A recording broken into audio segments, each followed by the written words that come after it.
Good morning and aloha to all of our colleagues throughout Hawaii. I'm Congressman Ed Case here with Congressman Kaili'i Kahele.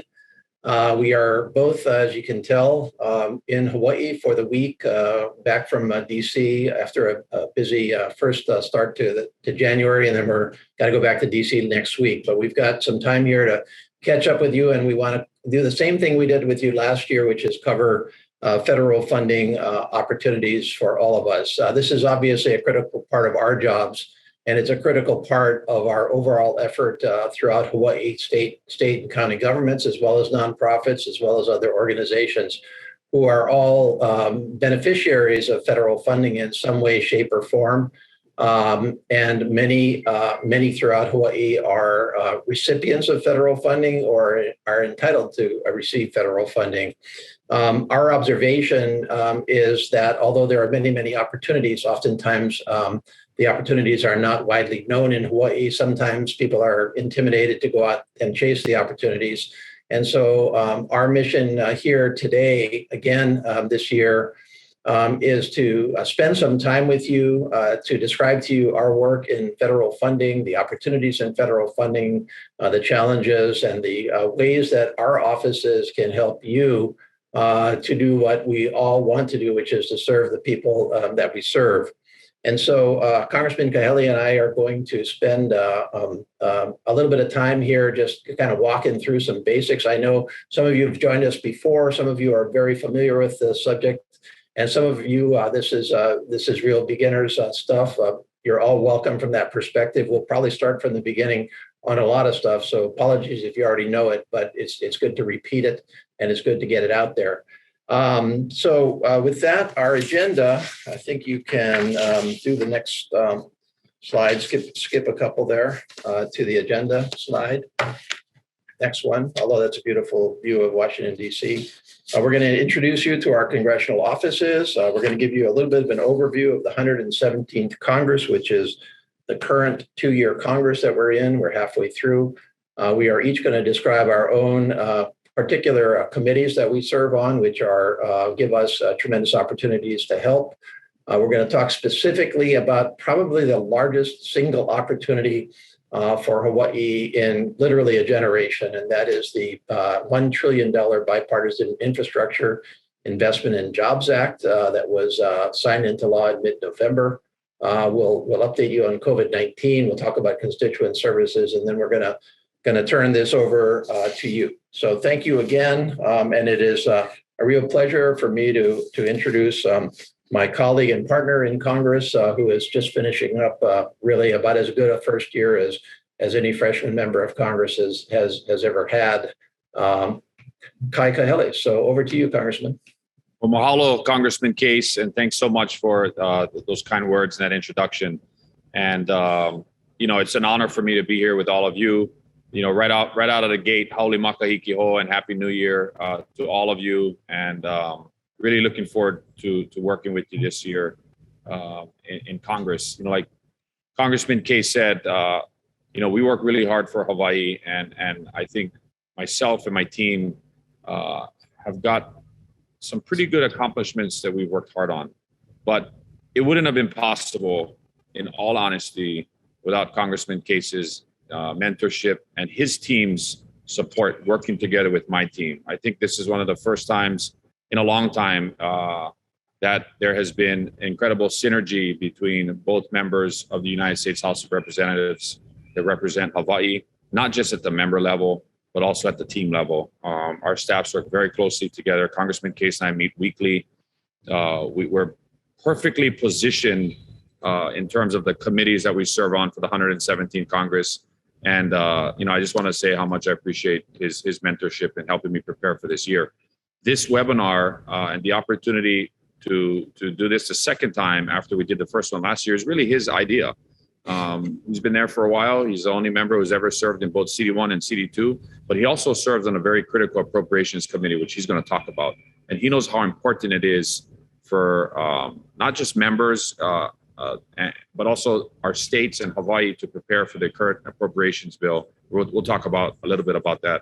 But again, mahalo for joining us. We hope you get a lot out of this. We're looking forward to your questions, and Mahalo nui loa, and I yield back to my partner in the House, Congressman Case. Thank you, Congressman. I should have mentioned up front that this is being recorded. So notice to everybody that this is being recorded so that we can use it more broadly.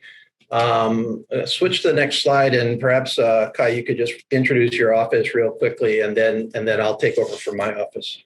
You bet. So Hawaii's second congressional district office is the first time in the history of the office where the district office is not on the island of Oahu, and that was something that I felt really passionate about. Growing up on Hawaii Island, and I moved the office over to Hilo, and we have a great staff there. The most important person in Hawaii that can be your belly button and connection to the district office is my Deputy Chief of Staff, Ikaika Mahoi. Many of you know him, but Ikaika takes care of our operations here in Hawaii. In Washington, D.C., Ikaika's partner is Christy Wagner. She is our Chief of Staff. You may or may not know her. I encourage you to get to know her. She's a Waiakea High graduate. She is the daughter of Coach Bob Wagner. She's been in Washington, D.C. for over 10 years and served for various principals on various different committees.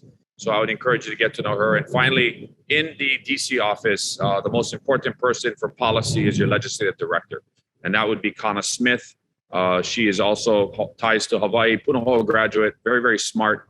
And if you have any policy-related issues, Kana Smith is the legislative director, and there is all of their emails and contact information. And back to Congressman Case. Okay, next slide. Similarly to Congressman Kahele, I organized my office, and let's go back to just one basic here, because sometimes people don't exactly know how this works. We do represent specific legislative districts. Obviously, with two of us, we represent half the state each. My district at present is the first congressional from Makapu, and I say at present because we're in a reapportionment year and our districts are going to change a little bit. My district is the city of Honolulu proper, really, if you want to think about it that way. It runs all the way from Makapu'u Point, all the way through Honolulu, all the way up to the border of Wahiawa. So it takes in Mililani and Mililani Mauka, and then comes on down through Waipahu, Eva Beach, Kapolei, and goes all the way out through Ko'olina to Kahe Point at present. That's 750,000 people. And Congressman Kahele has the rest of Oahu plus the rest of the state, all the way out to Midway, by the way. So he's got probably one of the biggest legislative districts in the country. The reapportionment commission is probably going to just adjust the line a little bit out by Ko'olina a little bit, because both of our districts grew at roughly the same pace in the last 10 years. So there's no need to really monkey around too much with the districts. Basically been this way since the beginning. Although we represent districts, functionally, we each represent the entire state. That's the way we look at it. We look at the fact that there's no way to split, Honolulu from Kailua, Kaneohe, and no way to split Oahu from the other islands. And so we will usually be working jointly with each other on behalf of the entire state on functionally at large representation. So there's no concern with him working in my district or me working in his district. We're all on one team. We all try to get the job done. The way I organize my office is that, like most members of Congress and like Congressman Kahele, I do my legislative, really national legislative DC work in DC on Capitol Hill. And then when it comes to trying to help Hawaii with our federal government, I really do that kind of as a partnership between my DC office on Capitol Hill and my district office, which is right here where I am right now in downtown Honolulu. And then I do all of my individual constituent services out of Honolulu proper. The ways to contact me are on the slide here. The easiest way into my office is just case.house.gov, my website. All this information will be there. My two senior staff members are Tim Nelson, my chief of staff. He is in Washington, D.C. Tim has 20 plus years now in the federal government. He actually started out with Patsy Mink. And then when I took over for Congresswoman Mink, he stayed with me throughout my first term in office and then came back and joined me in my second term. He runs the whole office, but he's particularly focused on Congress and the legislative and the appropriations side. Jackie Conant is my deputy chief of staff. Jackie also started out with Congresswoman Mink and joined me for my first term and then came back for my second term. And she runs a Honolulu office, and really for on the ground, quickest entree into my office, especially at the state and county government level. Jackie is where you should really start because she'll be able to cut through it all and get you to the right people in my office right away. If and as COVID permits, she is also always on the ground here in Honolulu while I spend about half plus of my time in DC. Okay, let's go to the next slide. Let me just give you a quick overview from my perspective, and Congressman Kaeli will have his own on the big picture. We obviously in Congress face all kinds of issues. We're obviously facing, for example, the crisis in Ukraine right now. And we have, China challenging Taiwan. We have a million domestic issues that all of which cross us and our desks and in Congress in one way, shape, or form. But these are the areas that I think are the big picture areas that are on my desk for this year. First of all, again, as I said, Congress operates in 2-year cycles, and so we are in the middle of the 117th Congress. That means the 117th time that Congress has convened since Congress started convening in the 1700s, and we have just started the second session. Obviously, second sessions are slightly different than first sessions for one main reason, and that is because in the United States House of Representatives, everybody has to run again every 2 years. And so in an election year, you face a little bit of a different rhythm in terms of the timing of Congress, oftentimes the intensity of issues, just because the election starts to crowd in on you. But nonetheless, our job is to get our work done.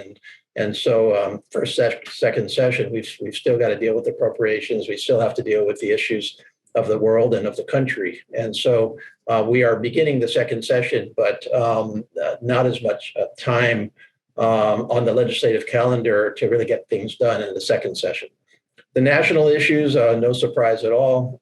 We all face an incredible cost of living escalation across the board that impacts us right here in Hawaii in various ways, from fuel to food to energy and beyond. The entire country is feeling that. There are many causes to this, some of them national, some of them quite local. For example, some of the housing issues are kind of more local than national, but happening at the national level just accelerated and worsened here in Hawaii. And we've got those things on our plate. COVID-19 is still with us. We have spent 2 solid years now with that being our number one priority. That's not going away. We may be possibly coming over the top of the peak in terms of Omicron, but there are other variants out there, and we don't know what the future holds in terms of COVID. But what is certain is that our federal government needs to continue to stay very closely involved with COVID and to help where help is needed. And then finally, this is a national issue. Again, I reference this because although we've already passed this bill, the challenge is now to implement it. A generational reinvestment in our physical infrastructure that was very much on Congressman Kaeli's plate because he was and is a member of the Committee of Jurisdiction, and he'll talk to that. But for me, on a national basis, a national issue is to get this bill fully implemented and the money out. We're already seeing hundreds of millions of dollars committed to Hawaii. And that's a key area that we can all work together. Locally, of course, Red Hill is on the tops of all of our minds. From my perspective, we really have a short-term, mid-term, long-term time frame in terms of Red Hill. The short term is the immediate emergency, the immediate crisis, getting people back into their homes, getting the water safe again so that we can, again, drink it, use it, feel confident in it. The midterm, of course, the stabilization of the facility itself, the safety necessary to defuel as the state's order requires. And then the long term, of course, the future of Red Hill, how to defuel it, how to find alternative fuel storage sources for our military. All of which requires our attention right now, as I think you have seen the entire congressional delegation very deeply involved in Red Hill. And then finally, and we'll get into this, the annual federal funding process, because whatever else is happening with the rest of the world, we still go through a yearly appropriations process for our federal government. Every single year, regardless of what's happening, we've got to fund the government again. So we do not have the model that the state follows of 1-2 year bill and then supplemental appropriations. We do it every single year from scratch. I mean, obviously not from scratch because we have a lot of what has happened in past years, but we do it anew every year. Okay, Congressman, do you have anything to add on kind of the big picture of your Congress? Yeah, I think I'll touch on two major issues before we go to the next slide, because I'm sure people are wondering the status of the Build Back Better Act. Congressman Case mentioned earlier the passage of the bipartisan infrastructure bill. That's real hard infrastructure money, and if we do nothing, at least $3 billion coming to Hawaii for hard infrastructure. The social infrastructure piece is the BBA, or the president's final piece of his vision for the country, and that's in the Build Back Better Act. The House of Representatives has passed the Build Back Better Act. We've sent it over to the United States Senate. Unfortunately, it does not seem like there is the votes currently in the U.S. Senate to pass the House's version of the BBA. So we're waiting to see if members that have issues with the current draft of the bill that's sitting in the Senate are willing to break the bill up into smaller, more manageable pieces that the White House and some of the more conservative Democrats in the Senate can support. That's a really important bill for Hawaii. It's one that we worked on all year long. It has, generational changes that can really help Hawaii. Universal preschool for every 3 to 4 or 5-year-old child in the nation. Reducing the cost of prescription medications. Incredible investments in climate change and things that can help Hawaii be more resilient to climate change. Investment in sustainable aviation fuels to combat the use of coal and oil in fossil fuels. So there's a lot of things in that bill. It's very disappointing it has not passed the United States Senate yet, and that's the current status of it. The second thing I'll make mention of is the status of the continuing resolution, which Congressman Case can speak to. That's basically the appropriations bill. The current budget right now is a continuing resolution, which means we're operating on last year's budget, or essentially President Trump's budget, until the 18th of February when the continuing resolution expires. So right now, the Congress is quickly looking toward being able to pass an omnibus bill, which means all of the appropriations bills as one instead of 12 separate bills. But it is possibly looking like we will probably have to pass another continuing resolution because negotiations have started late. So how does this impact this year's appropriations? It's difficult to start FY23 without having a solid understanding of how FY22 shakes out. So all appropriations bills will probably be running a little later than usual. And Congressman Case, who sits on the very powerful and very important Appropriations Committee, I'm sure we'll speak a little bit to that. But that's what we are operating under right now. Okay, great. Thank you. Next slide. Okay, I talked to this a little bit, but again, just to set the stage in terms of our rhythms as your congressman, the rhythms of the Congress and how we look at the opportunities to help Hawaii. From the perspective of the annual federal funding process, we function on a fiscal year that starts every year on October 1st. This is the federal government. And we are currently in fiscal year 2022, which started last October 1st, 2021, and runs until this September 30th, 2022. Now, in the normal course, we start somewhere around 6 months out from the beginning, or I should say farther than that, 9 months out, really at the end of the prior calendar year, on working on the next year's appropriation bill. So, for example, for fiscal year 2022, which started on October 1 of 2021 last year. We actually were working on that already way early next year. And actually at the end of the last Congress, I was already working on that.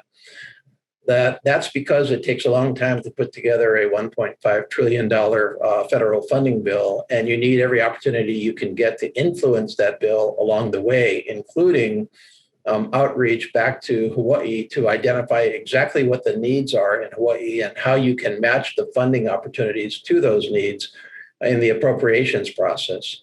And so the House, in fact, passed, and Congressman Kahele referred to 12 bills. We split the appropriations bill up into 12 separate subcommittees on the appropriations committee and take each of these bills up individually. Obviously, they all add up to a federal funding bill, but we fund our departments based on these individual bills. So, for example, we have the Homeland Security Subcommittee, which does the Department of Homeland Security. We have the Appropriations Defense Committee that does the Department of Defense bill, and these all get passed and then homogenized so that they fit together and meet an overall number along the way. And so we did our job in the U.S. House of Representatives last year. We worked very hard early in the year through the Appropriations Committee and passed all of our appropriations bills. They have been hung up in the Senate and in a negotiation over a number of various issues. And we are forced in that situation to, as Congressman Kahele said, pass a continuing resolution, which is a fancy way of saying, while we're busy doing the job we should have been doing to start with, we are going to spend the same amount of money on the same programs as last year. And so we are now already 4 months into the new fiscal year without a federal funding bill and operating on last year's continuing resolution, which is first of all, a tremendous problem because the bill that we passed last year was a great bill, including a lot of good stuff for Hawaii. We want to get that one passed. And also it just wreaks havoc with federal programs that become very hard to plan for. And that also impacts funding at the state level because states get affected, obviously, by federal funding not being there or being uncertain. And so we're in a very difficult situation right now that is impacting all of us. We're trying to get that solved. In the meantime, we are working already on fiscal year 2023, which starts this year on October 2022, and we're going to go through that whole cycle all over again, and I'll get into that a little bit more on appropriations. There are some regularly recurring bills that we also watch. These are bills that come up every year or every couple of years, and you always want to watch the cycles of these bills because you only have your opportunity every number of years to really influence that particular part of the federal government. It's much harder to get things done kind of in the intervening years. This year, we're watching 3 major bills. These are not technically spending bills. They are bills that authorize programs and authorize spending, the basic authority before you get to the money. The National Defense Authorization Act is an annual bill. It governs the entirety of our military. It's a critical bill for many, many different reasons. Congressman Kahele is on the Armed Services Committee that he'll get into, as well as Senator Hirono, who is on the Senate Armed Services Committee, and they forged the NDAA, which gives us major influence on issues such as Red Hill, and we've used it to that effect. The Farm Bill is the authorization of our agricultural programs across our country. This obviously has a huge impact here in Hawaii, and that Farm Bill only comes along every 5 years. So when you hit the Farm Bill 5-year mark and the Farm Bill is coming up, it's time to focus on agriculture, and that's what especially Congressman Kahele is doing because he's got most of the agriculture in Hawaii, although obviously it impacts all of us, and I'm involved in it as well. And then finally, the Water Resources Development Act is essentially the authority for the U.S. Army Corps of Engineer projects. And these projects only come along for authorization, at least in the kind of the usual course every 7 years. And so we're in a WRDA, we call it WRDA, we're in a WRDA year. And so we're all focused on, okay, what are the Corps of Engineer projects that we need to get in the pipeline for Hawaii? These would fall primarily in the area of flood control. We've obviously seen flooding throughout our state, and coastline protection where appropriate. And then finally, we also focus our legislative efforts through individual bill introduction, just like in the city council and councils and the state legislature. Our calendar is a 2-year calendar. So we can introduce bills anytime during that 2 years. Clearly, the earlier the better because you have more time to work on them, but they continue for the entire 2 years of a Congress. And then they are all, then they all are finished and you've got to start over in the next Congress. This current delegation, I think has one of the best coverages from a committee perspective of any of our congressional delegations ever. Senators Schatz and Hirono serve on major committees on the Senate side. Senator Hirono on Armed Services and other critical committees. Senator Schatz is getting to be a pretty senior member of the Senate Appropriations Committee. And then over on the House side, I serve on Appropriations, and I also serve on Natural Resources, which gives me a great deal of say, not only over programs affecting our environmental protection in Hawaii, but it is also the committee that covers the indigenous peoples of our country. And so I have jurisdiction over Native Hawaiians, which gives me ability to address those issues. I'm going to turn this over to Congressman Kahele. He's going to tell you about his committees and what he's up to there. Yeah, thank Congressman Case. If I can make one note, the recurring bills you talked about, we often refer to these as must-pass bills. And so the NDA, the water, the RDRA, and the Farm Bill are must-pass bills. So when we're looking to put in language or riders into bills, sometimes we look for those must-pass bills to put them into. And with the Farm Bill being up in 2023, Congressman Case and I have already conveyed our priorities to Senator Dela Cruz and Representative Luke and the relevant agriculture committee chairs in the legislature, because there are really important things that the state can do this legislative session for agriculture in Hawaii that will position Hawaii and will position our delegation to do great things for Hawaiian agriculture in the Farm Bill. And so I just wanted to point that out. The Farm Bill is coming up next year. It only happens once every 5 years, and we need to get Hawaii's priorities into the Farm Bill. Okay, let me jump to the committees I'm on. So I get a chance to serve on two really important committees: transportation, infrastructure. Couldn't have asked for a better committee in year one, especially when you're doing a $1 trillion infrastructure bill. And that committee has jurisdiction over everything transportation: aviation, maritime, highways, bridges, mass transit, railroads. I serve on the aviation subcommittee and the highways and transit subcommittee on the overall T&I committee, which is chaired by Peter DeFazio, a longtime member of Congress and subject matter expert on infrastructure and climate change, and he's out of the state of Oregon. One of the things that I worked on this past legislative or this past year was clean water and wastewater management. Coming from the legislature, knowing how important wastewater is, and the state's mandate to eliminate all cesspools, by 2045 or 2050 or whatever that date is.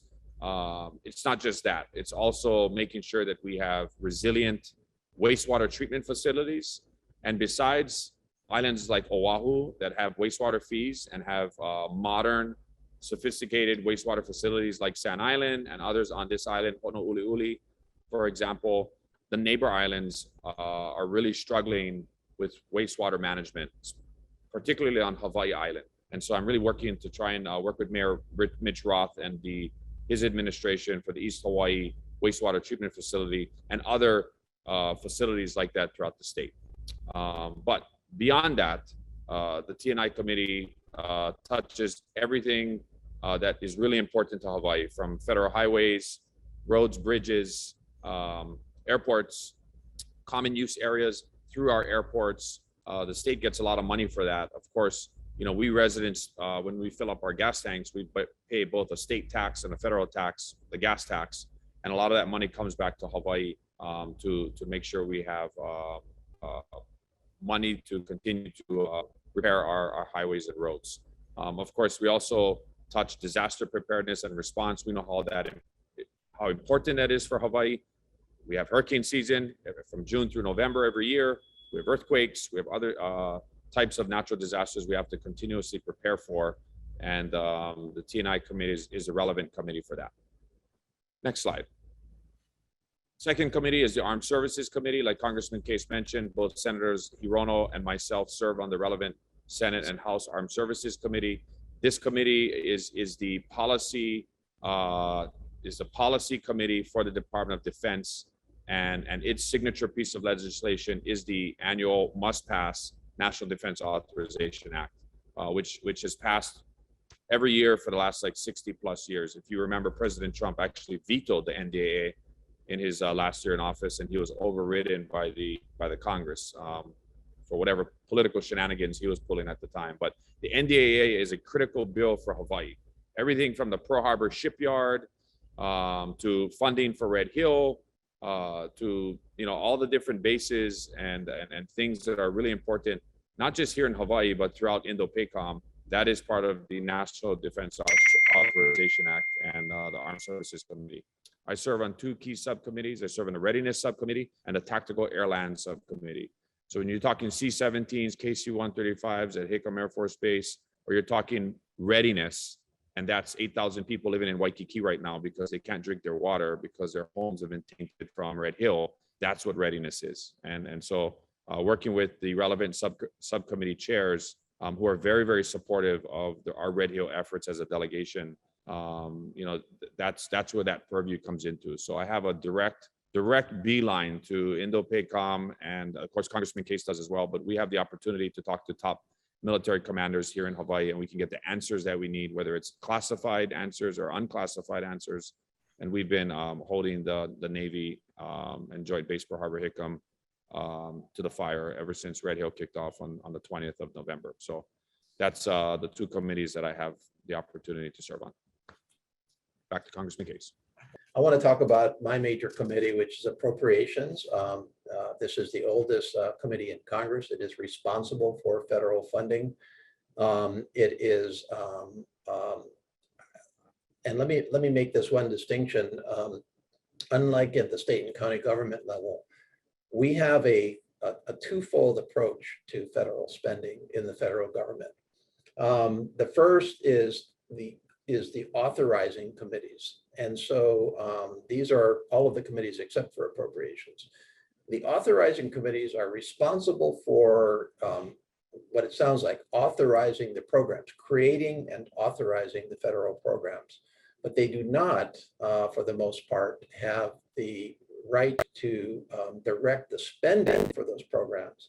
So the idea is that you've got to have committees that specialize in these areas, focus on actually putting the programs together well. But you have to centralize the spending, otherwise it gets out of control and uncoordinated. So the spending itself focuses through Appropriations, and we're responsible for really what to authorize, what to actually spend on the authorized programs. And so that's where Appropriations fits into the big picture. Senate follows the same model. And so the House and Senate committees obviously have to work together to direct overall federal spending. I've already talked about some of the stuff on the slide here. Appropriations, I covered the first part about the fiscal year. Second, federal spending must start in Congress under our Constitution. In fact, it must start in the U.S. House of Representatives under our Constitution. And so that's where the appropriations process starts. U.S. House Appropriations Committee. The administration does not have the right to independently create and spend on federal programs. The authorization and the appropriation has to come from Congress. Now, we have fights from time to time about whether the administration can redirect monies already appropriated, but they can't independently appropriate. We split our federal spending into what we call mandatory spending, non-discretionary, and discretionary. Mandatory is spending that's going to happen. It's already authorized. It's going to happen absent some sea change. It's going to happen year to year. We don't have to do it through the appropriations process. Classic mandatory non-discretionary spending would be Social Security. We don't appropriate Social Security every year.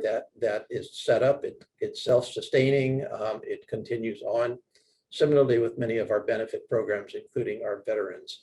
And so we obviously have to oversee those programs and adjust them and ensure their sustainability. But this is not part of the normal appropriations process.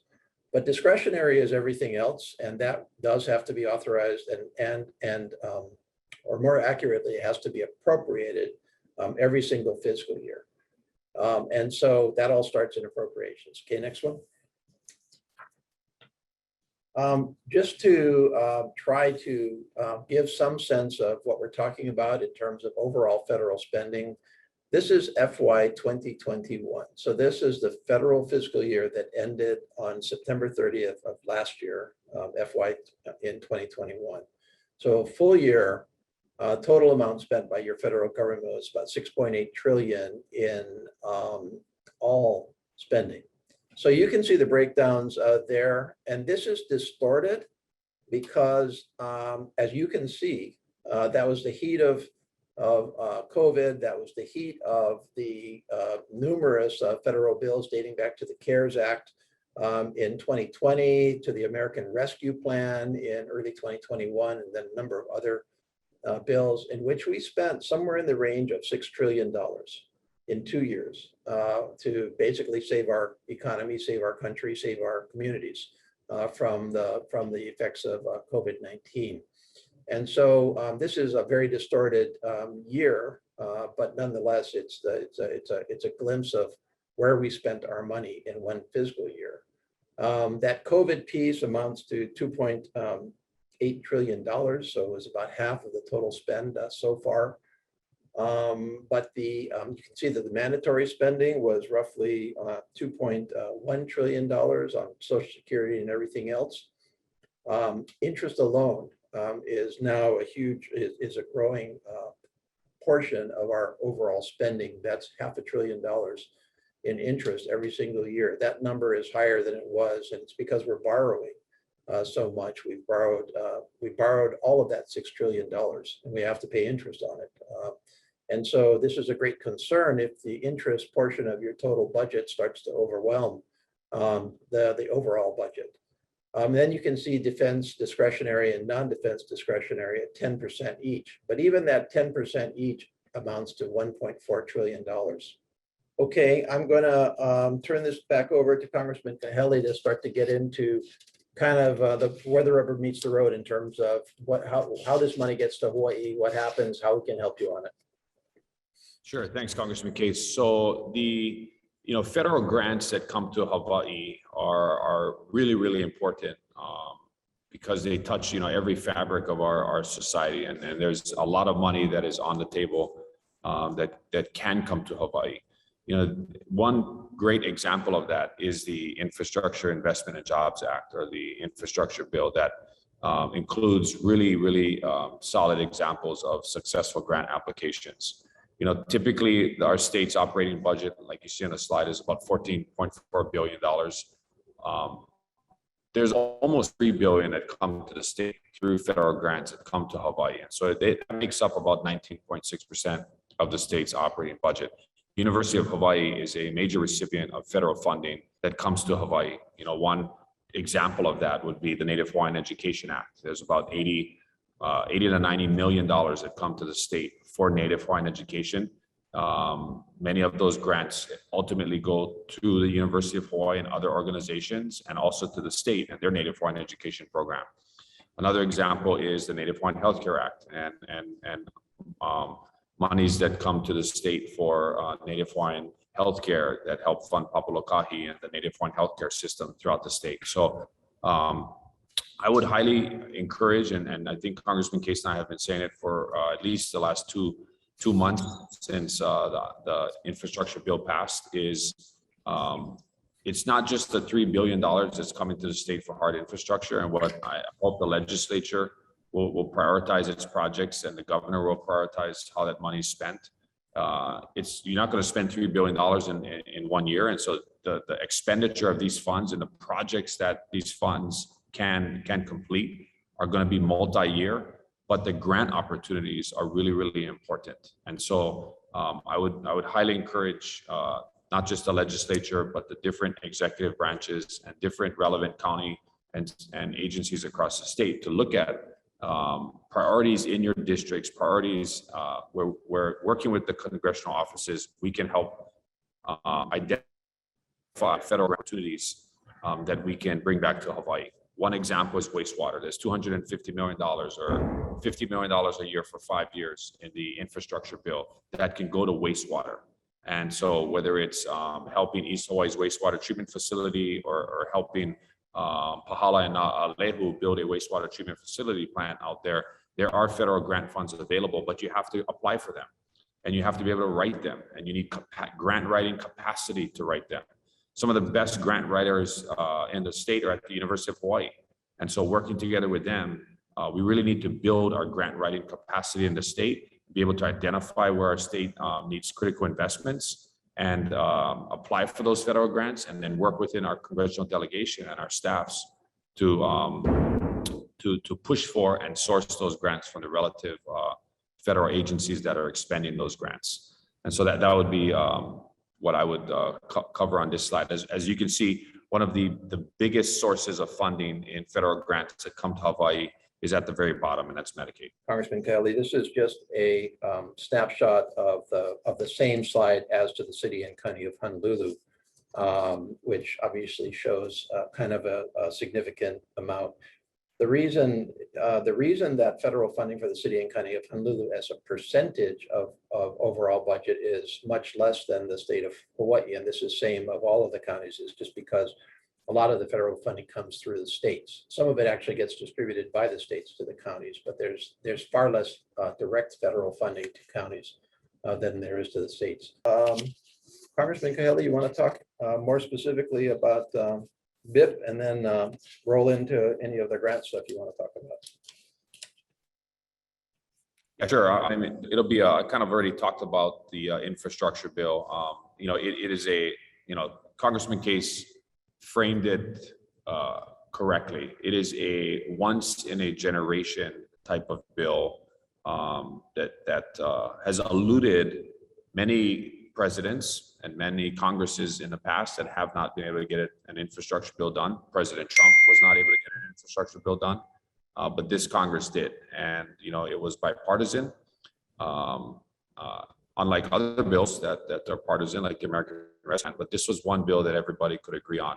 And that's because we just have not invested in infrastructure in this nation for years and years and years. And it's why we have, here in Hawaii, we have a D+ when it comes to our infrastructure, when we're rated, nationally.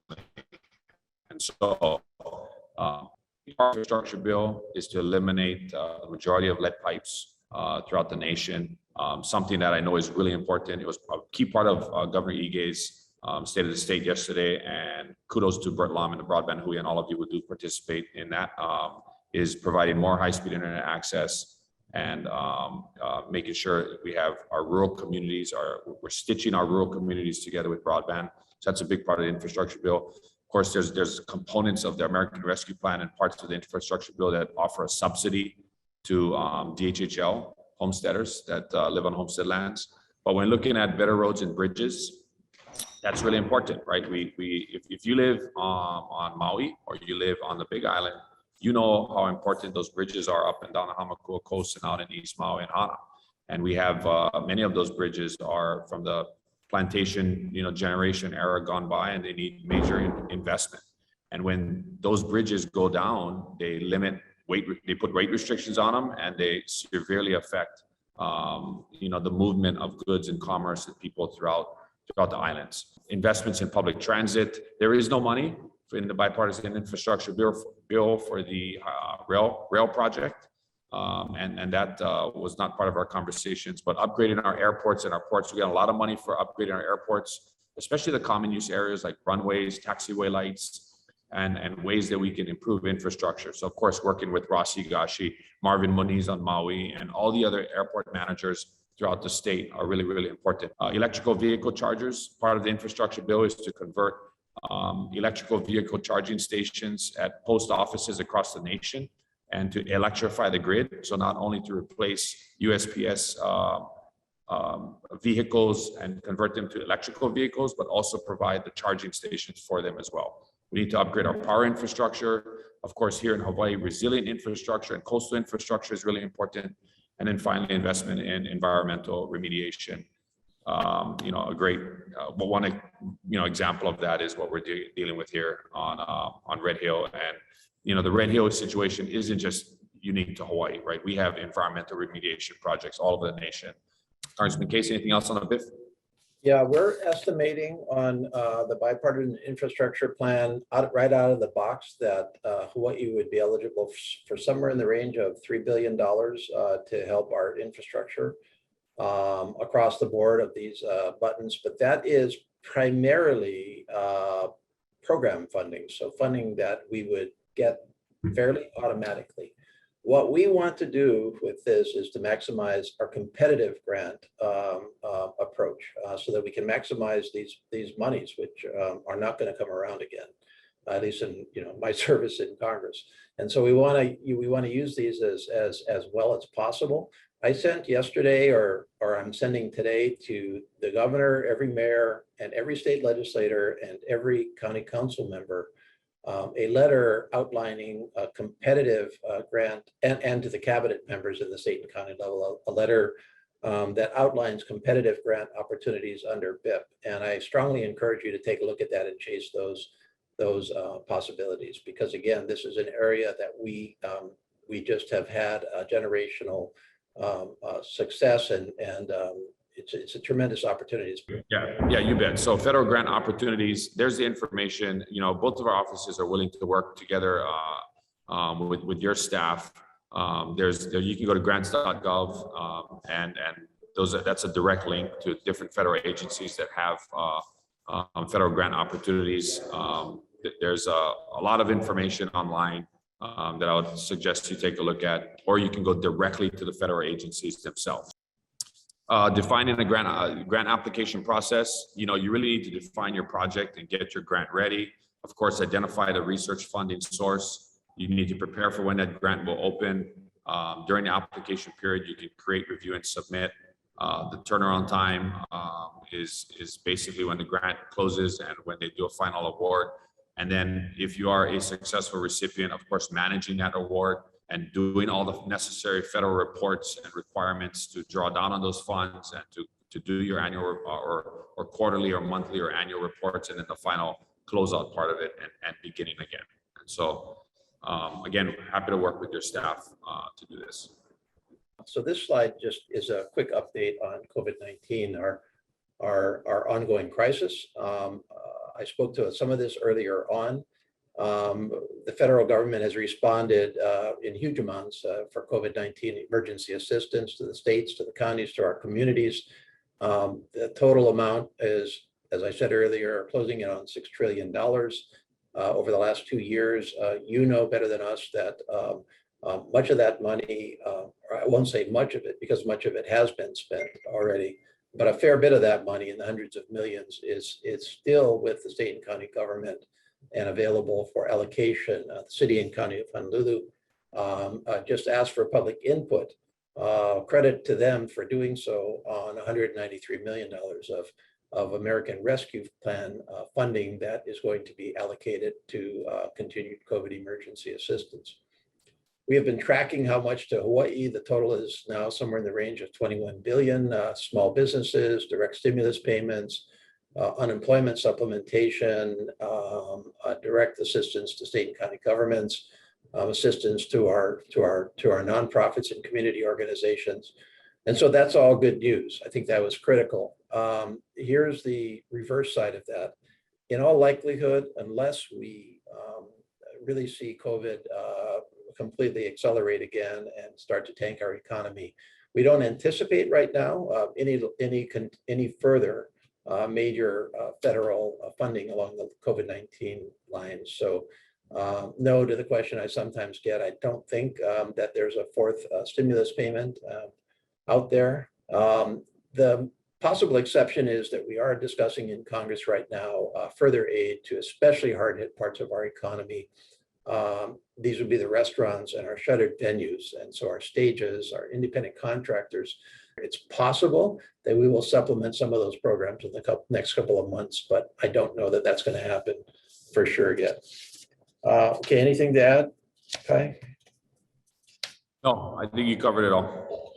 Okay, we've talked about kind of our involvement. Next slide. We've talked about our involvement on national issues.